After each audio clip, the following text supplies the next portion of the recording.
Um feliz sábado a todos e a todas. Gostaríamos de agradecer a presença de vocês para mais uma recapitulação da lição da Escola Sabatina. Mais uma vez, nós temos a presença aqui do professor Mateus, que está conosco aqui para nos apresentar um rápido panorama na visão judaica, alguns aspectos sobre a questão pertinente à queda de Adão e Eva. Mateus, qual a visão que você poderia colocar aqui em síntese que os judeus eles apresentam a partir dos seus estudos sobre a questão da queda de Adão e Eva, o fruto, etc. Então, pessoal, bom dia, boa tarde, boa noite. Olá, professor, boa tarde pelo convite.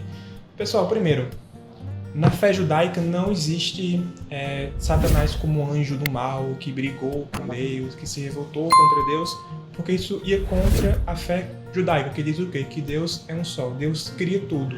Então Deus criou tanto o mal quanto também criou Satã. Satã pra gente não é um anjo que se revoltou contra o Deus, contra o sagrado. Satã significa acusador, como fala Satã melefanecha, né? Satã significa aquele anjo que dá para ti dois caminhos. Se houver só um caminho, só o certo, qual mérito teria na escolha? Nenhum, só tem um caminho, mas Satã ele dá a opção do erro.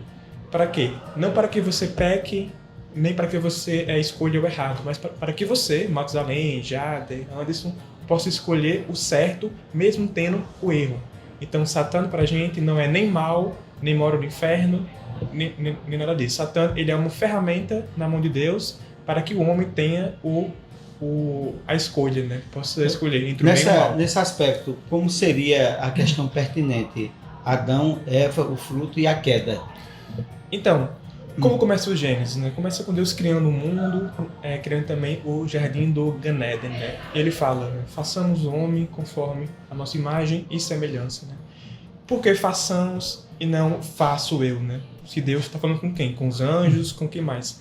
Façamos por quê? Se chama de plural majestoso. Ele fala de si próprio no plural, para dar mais potência, mais força.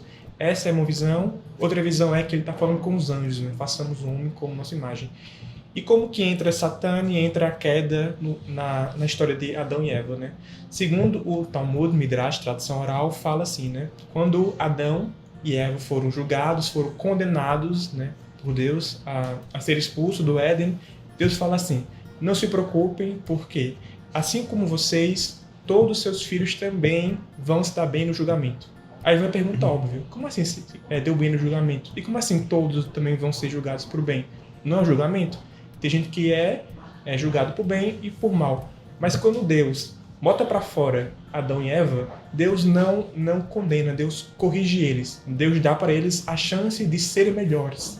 Porque no Éden, eles tinham fácil conexão com Deus. Eles tinham fácil acesso a Deus sempre. Mas agora, depois de expulsos, eles teriam que rezar, que chorar, que trabalhar algo que tinha fácil antes, agora teria que rezar para tê-lo. Então, eles dão valor a Deus, né? Depois disso. E como que entra Satã nessa história? Satã, para a fé judaica, não era a cobra.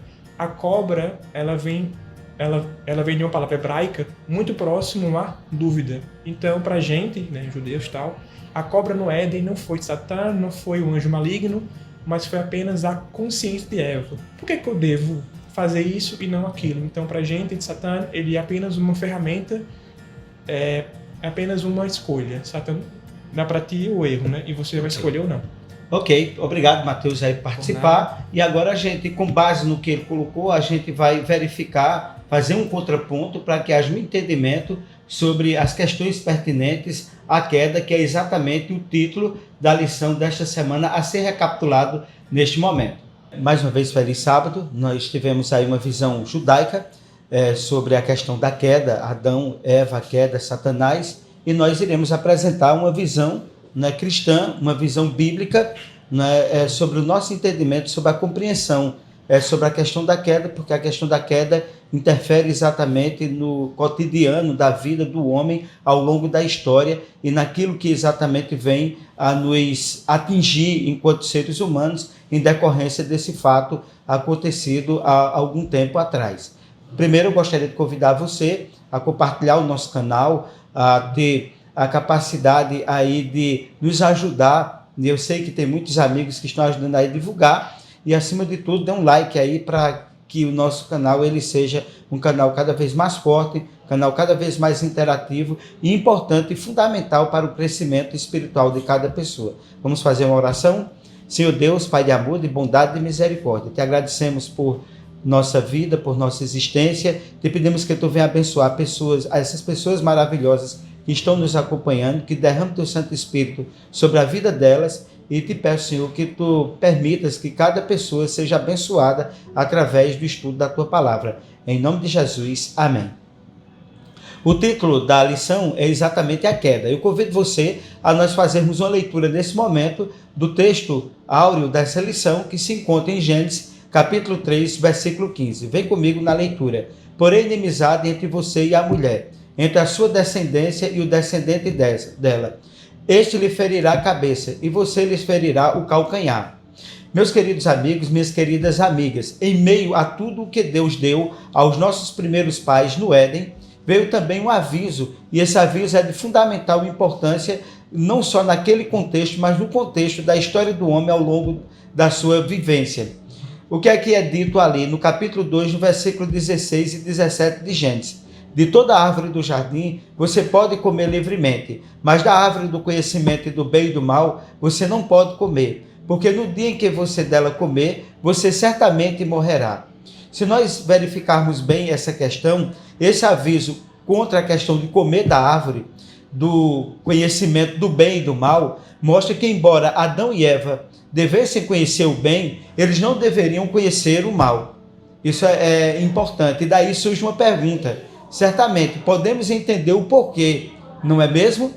Ou seja, de você conhecer o bem, mas não precisar conhecer o mal. Do que é que vai adiantar eu e você conhecermos o mal? Para nossa destruição, a ameaça de morte associada à advertência sobre a desobediência se cumpriria.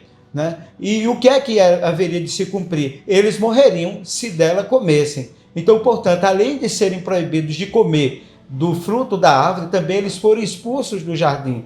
E, portanto, não tinham mais acesso ao que poderia ter lhe dado a vida eterna como pecadores. Então, ele foi tirado deles o acesso à árvore da vida, foi tirado deles o direito à eternidade e foi tirado deles o direito de permanecer no jardim. Ou seja, eles foram expulsos do jardim. Portanto, em meio a essa tragédia, veio a esperança apresentada, que é a tônica exatamente o que traz a lição dessa semana de Gênesis 3,15, chamada de o que tem ali o proto-evangelho, ou seja, a primeira promessa encontrada na Bíblia do Evangelho. O que é o Evangelho? As boas novas. Deus apresenta nesse contexto de pecado, de queda, de ruína humana, o proto-evangelho, a primeira promessa bíblica ali em Gênesis 3, versículo 15. Então, portanto, o que nós poderíamos, nesse contexto, apresentar? Pessoas perfeitas em um ambiente perfeito, desfrutando de felicidade perfeita. Veja como é importante isso aí. E surgem algumas perguntas que são de fundamental importância para que nós possamos responder ao longo dessa recapitulação. Como esse mundo perfeito pode ser estragado? Essa é a primeira questão. A segunda pergunta: como o inimigo conseguiu contaminar o pensamento de nossos primeiros pais? Terceira pergunta: por que duvidaram de Deus e desejaram se tornar o que não podiam ser? Essa é uma outra pergunta relevante. E, por fim, quais foram as consequências da queda do ser humano? Então, se você entendeu bem essa introdução, eu acredito que nós temos condições de entender tudo de ruim que nós passamos hoje e o que é apresentado na Bíblia como solução para o problema do pecado, a partir do que é apresentado em Gênesis capítulo 3, versículo 15. Vamos agora ao primeiro tópico da lição, a estratégia da serpente. Gênesis capítulo 3, versículo 1. Ora, a serpente era o mais astuto de todos os animais selvagens que o Senhor tinha feito. E ela perguntou à mulher: foi isso mesmo que Deus disse? Não comam de nenhum fruto da árvore do jardim. Meus queridos, se vocês viram a visão judaica apresentada aqui por Mateus, ela difere na essência daquilo que é apresentado em Gênesis capítulo 3, que nós encontramos aqui um diálogo. E esse diálogo é exatamente entre a serpente e a mulher, é que vai exatamente transcorrer o que vai culminar, vai ser a culminância para a queda do ser humano. E o que é que nós podemos entender, colocando a visão bíblica e colocando algo que é fundamental para a nossa análise? A cobra era um animal com reputação de astuta. Embora, é claro, esse animal não falasse. Isaías fala de uma serpente voadora. E pode ser identificado como Leviatã, o dragão, que algumas culturas antigas colocam. Apocalipse identifica o dragão, a serpente antiga, como Satanás. E isso é apresentado quando nós acabamos de ler o contexto da Bíblia Sagrada. O dragão, a antiga serpente que se chama Diabo e Satanás. Por isso que nós acreditamos, não como os judeus, que não era real, mas pelo contexto bíblico, que ele era real. Portanto, o que é que nós poderíamos dizer mais? Apresentando-se a Eva, Satanás pede que esclareça o significado da palavra de Deus. E Eva ficou encantada em poder responder à dúvida da serpente, onde Eva poderia inicialmente entender que serpente não falava. Isso deu origem a Satanás para introduzir abertamente a dúvida sobre Deus na mente de Eva, ou seja, Satanás plantou a dúvida de Deus sobre Eva. E é exatamente isso, que é essa dúvida, que quando ele coloca certamente não morrerás, conduz Eva a também duvidar, comer do fruto, e a partir disso, levar Adão, e aí começa a ruína da raça humana, e é exatamente isso que nós procuraremos estudar. Vamos recapitular agora a primeira questão. Vem comigo na leitura da primeira questão. Apresentando-se a Eva, Satanás pede-lhes que esclareça o significado da palavra de Deus, com o que Eva ficou encantada. Com o que foi que Eva ficou encantada? Assinale a alternativa correta. Letra A. Eva tentou expulsar Satanás de sua presença. Letra B. Eva ficou encantada em poder resolver as dúvidas da serpente. Qual a alternativa correta? Vamos lá? Exatamente a letra B. Eva ficou encantada por poder resolver a dúvida da serpente. Não permita que Satanás lance dúvidas sobre a sua mente, sobre Deus, sobre a existência de Deus, sobre a bondade, o amor, a misericórdia de Deus e o poder que ele tem para salvar e restaurar as pessoas. Você entendeu? Vamos agora ao segundo tópico. A reação de Eva. Bom, Gênesis capítulo 3, versículo 6, convido você a fazer uma leitura. Vendo a mulher que a árvore era boa para se comer, agradável aos olhos e árvore desejável para dar entendimento, tomou-lhe o fruto e comeu, e deu também ao marido, e ele comeu. Meus queridos, se a gente aplicar aqui um pequeno estudo rápido, nós vamos entender. Primeiro, Deus disse o quê? Comam de toda a árvore. E Satanás diz, não comereis de toda a árvore. Né? Deus diz, comam de toda a árvore. Portanto, Deus também disse, não comam da árvore da ciência do bem e do mal. Você pode comer de todas, mas da árvore da ciência do bem e do mal você não deve comer. Satanás coloca uma coisa, Deus não quer que você seja como ele. O que Satanás planta na mente é o quê? Que Deus não quer que você seja como ele. E o ser humano, ao longo da história, ele procura até ser igual a Deus. Quantas pessoas aí não têm um domínio, uma arrogância, uma prepotência tão grande que tivesse o poder de ser Deus, destruiria tanta gente? Outra coisa também, Deus disse, se você comer, você vai morrer. Satanás disse o quê? Certamente não morrereis. E o que é que nós podemos dizer? Satanás propôs a Eva alcançar o que ele mesmo não tinha. E o que é que Satanás não tinha? Imortalidade e divindade. Ele prometeu a Eva o que ele não tinha. E para Eva parecia possível e desejável a imortalidade e a divindade que Satanás apresentou para ela e não tinha. Ela cria na imortalidade e começou a se comportar como Deus. E é exatamente isso que acontece. Muitas das pessoas acabam querendo se comportar como Deus, como um Deus, achando que tem o poder para, não para fazer o bem que Deus faz, mas para fazer, além do bem, fazer o mal que não deve fazer. Então, ou seja, Deus viu Deus que era bom, tudo que ele fez era bom, no ato da criação que nós estudamos. que o que Deus fez era muito bom. E o que Eva viu? Viu a mulher que era bom, ou seja, o que foi que a mulher ela viu? Ela enxergou não aquilo que Deus fez como bom, mas ela enxergou aquilo que a mentira de Satanás apresentou como vantagem, apresentou como bom. Então, portanto, vamos agora à segunda pergunta. Segunda pergunta, vem comigo. O que Satanás propôs a Eva alcançar? Assinale a alternativa correta. Letra A, imortalidade e divindade. Letra B, comunhão com Deus e mortalidade. Qual a resposta correta? Exatamente a letra A, imortalidade e divindade. Ou seja, Satanás propôs para Eva o que ele não tinha, imortalidade e divindade. Bom, vamos agora ao terceiro tópico da lição, a reação de Deus. Gênesis capítulo 3, verso 9. Vem comigo na leitura. E chamou o Senhor Deus ao homem e lhe perguntou, onde estás? Já parou para pensar nessa pergunta que Deus faz ao homem? Onde estás? Ou seja, quem te ensinou que você estava nu? É uma outra pergunta que Deus ele faz ao homem. Uma outra questão. Você comeu da árvore que eu lhe ordenei que você não comesse? Outra pergunta. O que você fez, Adão? Qual a resposta de Adão, a atitude de Adão? Não respondeu o que Deus perguntou. Ele tenta se esconder do pecado, a autojustificativa, culpando os outros. A mulher que tu me deste. Né? Ou seja, como diz a música, é sempre mais fácil pensar que a culpa é do outro. Como nós gostamos de condenar os outros para não assumir as nossas próprias culpas. Adão e Eva se sentem enganados. Creram em falsas esperanças. Seu pecado separa de Deus. Os nossos pecados nos separam de Deus. Qual é o maior pecado que o ser humano pode cometer? Separar de Deus. E as outras coisas são o quê? Consequências do pecado, do maior de todos os pecados, que é a separação de Deus.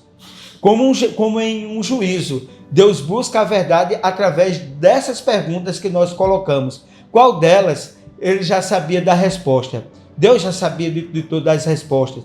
E, meus queridos, o que é que eu e você precisamos entender? Deus está nos buscando, está perguntando a cada um de nós, aonde você está? Aonde é que nós, na verdade, estamos? Talvez estejamos tão distantes de Deus que não temos mais nem condições de ouvir a voz de Deus. Aonde eu e você, nós estamos? Qual a nossa real situação? E, portanto, qual é a intenção de Deus? A intenção de Deus é resgatar o homem. A Bíblia diz assim como por um homem só entrou o pecado no mundo, e pelo pecado a morte passou a todos os homens. O que é que Deus, nesse projeto de resgate, Deus tenta fazer o homem reconhecer o seu pecado, para que ele possa lhe oferecer perdão e restauração. É isso que Deus ele quer apresentar para o ser humano. Vamos agora à terceira pergunta. Qual a intenção de Deus em relação ao ser humano? Assinale a alternativa correta. Letra A, destruição total no juízo final. Letra B, resgatar. Qual a intenção de Deus? Exatamente resgatar. O ladrão vem senão para matar e para roubar. Mas Jesus ele veio para que todos tenham vida e vida em abundância. Veja que o Evangelho de Jesus Cristo, com todo o respeito que nós temos aos nossos queridos judeus, mas a visão dele, quando nós entendemos num contexto harmonioso do Antigo e do Novo Testamento, fica muito claro que Satanás é real, que Satanás existe, e ele está aí no mundo para tentar nos destruir, para tentar nos enganar, para tentar destruir a nossa vida. E, meus queridos, vamos agora ao quarto tópico, maldição e promessa. Gênesis capítulo 3, versículo 15. Vem comigo na leitura. Porém, inimizade entre você e a mulher, entre a sua descendência e o descendente dela. Este lhe ferirá a cabeça e você lhe ferirá o calcanhar. Nós estudamos que o projeto de Deus é resgatar o ser humano. E é exatamente nesse texto que nós temos o que nós falamos inicialmente, o proto-evangelho. O que nós podemos chamar a gênese da teologia da salvação, que é exatamente essa teologia é que Deus ele está pronto, disposto para colocar todo o céu à disposição do homem para salvá-lo. E essa disposição foi naquilo que Jesus fez na cruz do Calvário para nos salvar. Ou seja, através da serpente, o texto ele é muito claro em dizer, e nós vamos fazer uma pequena reflexão nesse texto. Através da serpente, Satanás é amaldiçoado por Deus, por ser responsável pela existência do mal. Veja que isso é importante. Essa maldição é seguida por uma promessa, na forma de uma profecia que é apresentada em 3 partes. Nós temos aí a certeza de que Satanás será destruído. A Bíblia diz: nunca mais serás para sempre. No livro de Ezequiel diz que Satanás ele será destruído, vai sair um fogo consumidor do meio dele. Satanás não pode ficar vivo de eternidade a eternidade. O pecado não pode permanecer de eternidade a eternidade, como alguns procuram pregar na questão da imortalidade. A imortalidade ela é condicional a estarmos ligados a Cristo, a videira verdadeira, o único capaz de apresentar o perdão e a salvação para o ser humano. Esse é o projeto de resgate. E vamos ver nessa profecia de Gênesis 3,15, o que ela nos traz. Primeiro, a serpente e a mulher. Haverá uma inimizade contínua entre Satanás e a igreja de Deus. Ou seja, a serpente, o que é a serpente aqui? A serpente é Satanás, é representada por Satanás. E a mulher é o que representa a igreja de Deus. Ou seja, que ao longo da história haveria uma inimizade entre entre Satanás e a igreja de Deus. Esse é o primeiro ponto. Segundo ponto, os descendentes da serpente e os da mulher. O que é muito claro aqui: haverá inimizade contínua entre crentes e descrentes, entre os filhos de Deus e aqueles que infelizmente estão nas mãos a serviço de Satanás, que precisam ser resgatados do pecado. E o terceiro, a semente e a serpente. Satanás mordeu Jesus, pregando numa cruz. Quando o texto diz: esta lhe ferirá o calcanhar, mas você esmagará a cabeça. Satanás, ele mordeu Jesus pregando na cruz. É como se a serpente tivesse mordido no calcanhar da igreja, que aqui é Jesus Cristo. Mas Jesus Cristo acaba destruindo Satanás, esmagando a cabeça de Satanás. Veja que promessa linda, maravilhosa, quando uma leitura atenta de Gênesis 3,15 nos apresenta exatamente o proto-evangelho, as boas novas da salvação apresentada. Como diz lá em Apocalipse 13:8, o Cordeiro de Deus que foi morto desde a fundação do mundo. Ali, Jesus ele se coloca à disposição para salvar a humanidade, para resgatar a humanidade. Vamos agora à quarta pergunta. Vem comigo. Através da serpente, porque Satanás foi amaldiçoado por Deus. Assinale a alternativa correta. Letra A, por ser responsável pela existência do mal. Letra B, por ser responsável pela existência da árvore da ciência do bem e do mal. Qual a resposta correta? Exatamente, né? Por ser responsável pela existência do mal. É por isso que Satanás, né, a antiga serpente, foi amaldiçoado por Deus. Ele é originado de tudo. Meus queridos, quando nós olhamos esse mundo, muita gente procura colocar a culpa em Deus. Mas, meu Deus, por que aconteceu isso? Indiretamente, nós estamos colocando a culpa em Deus como ser humano para justificar o seu pecado. Né? O que foi que Eva disse? Foi a serpente. O que foi que Adão... enquanto Eva jogou a culpa na serpente, Adão indiretamente jogou a culpa em Deus. Isso foi a mulher que tu me deste. Ninguém quer assumir a sua culpa. Mas a culpa de tudo, a origem de tudo está em Deus. E nós precisamos assumir as nossas culpas, reconhecermos que somos pecador, reconhecermos o nosso pecado, pedir perdão para recebermos de Deus a salvação. Vamos lá, o quinto e último tópico, morte e esperança. Em Gênesis 3,16, seguindo o raciocínio de Gênesis 3,15, e a mulher disse: multiplicarei grandemente a tua dor e a tua conceição, e com dor darás à luz o filho. Meus queridos, ao contrário de que muitos dizem, como os nossos queridos católicos dizem que ali é o capítulo 12 do Apocalipse, que fala da mulher vestida de sol, que é Nossa Senhora. Nós temos um respeito grande à Nossa Senhora, mas não é Nossa Senhora quem representa a Igreja de Deus. Quem representa a Igreja de Deus é o próprio Jesus Cristo, porque Ele é o único intercessor entre Deus e os homens. O que é que nós podemos, nesse sentido, compreender e entender? Ter filhos e criá-los poderia ter sido prazeroso, mas o pecado tornou o quê? Doloroso aquilo que seria prazeroso, por exemplo, para a mulher.